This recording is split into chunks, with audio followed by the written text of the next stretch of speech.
If you regularly impose physical challenges upon your body, you will eventually experience some sort of injury, generally minor and self-resolving. However, the benefits of rigorous physical exertion far outweigh the risk. Otherwise, it wouldn't be worth doing. Your risk of dying prematurely or developing a medical condition that reduces your quality of life greatly increases if you remain sedentary. Additionally, your risk of getting injured doing normal stuff is greater if you are frail or become obese from avoiding physical challenges. The definition of the word injury in a training context isn't always clear, since effective training imposes an adaptive stress on muscles, cartilage, and bones. As such, each training bout results in some inflammation and occasional soreness, which is a perfectly natural and healthy response. It is how your body repairs and generates new tissue.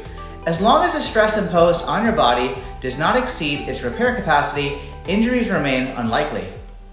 For the sake of this discussion, injuries are painful disruptions to normal tissue architecture that occur during activity.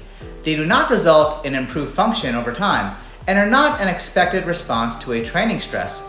For example, if you kick a ball as hard as you can, you may pull your groin. That type of stress will not help you become a better kicker and may lead to a temporary disability and dysfunction.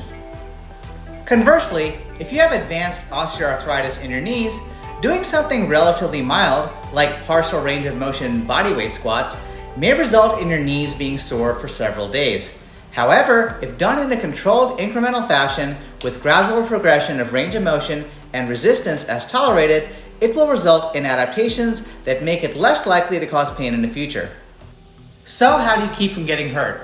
While there are no guarantees, there are some general rules. If you have limited mobility, start with a range of motion that you can perform safely. Once you've mastered the form and progressed to a full range of motion, always use a load that challenges you without causing form breakdown. Don't be impatient. You will have fluctuations in your performance from workout to workout and will sometimes have to use less weight or do less overall volume.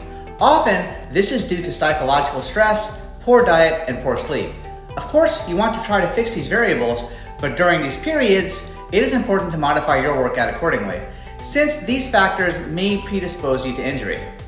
Pretty much any movement can be safe, provided it is done in a controlled fashion. Rapid, uncontrolled movements are what get people hurt, accounting for the much higher incidence of injuries in field sports than in weight rooms. It is also important to maintain your focus during training. Training that is capable of changing you is also capable of hurting you if you aren't paying attention. If you have a lot of stuff on your mind, you may want to consider doing more warm-up sets with light weights. This will allow you to gauge relative strength and energy levels on that particular day. It also allows you to psychologically tune into the activity and prepare yourself physically for the task. A note about stretching, warm-ups, and so-called prehab. If you are exercising in a cold environment, it is important to get your core body temperature elevated in a way that isn't going to interfere with your training. Spending a few minutes on an exercise bike, rowing machine, treadmill, or simply jogging in place for a couple of minutes should be sufficient. You want to get to a point where you are just beginning to break a sweat, but you don't want to spend so much time warming up that you're tired before you even start. Stretching prior to a workout, particularly static stretching held for extended periods of time, will impair strength performance and should be avoided. However, if you have mobility limitations that prevent you from achieving full range of motion, you may need to stress specific areas, so it's context dependent. Unless you have an existing injury that you're rehabilitating through targeted rehab exercises, doing generic mobility and activation exercises are of little value. Your time is better invested simply starting with a lighter weight using the movements you'll be doing anyway, since it prepares you in a way that is specific.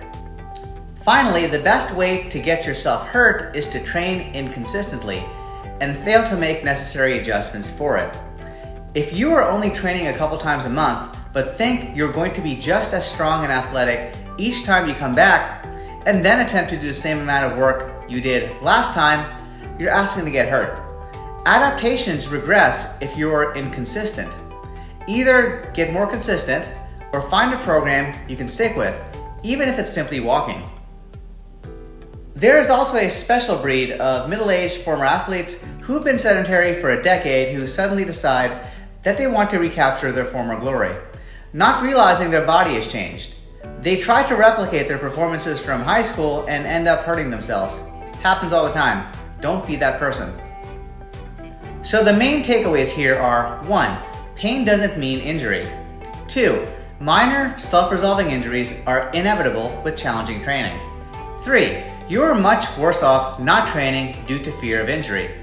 4. The best way to mitigate injury are to make sure you warm up first, especially using a lighter version of the movement you're getting ready to do.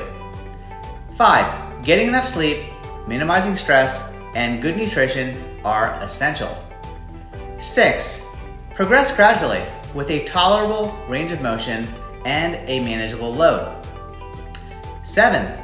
Be consistent. Inconsistency is a setup for injury. And 8. Work with the body you have now, not the one you had in college. You can build up and even surpass your younger self, but you need to have some humility. Start where you are.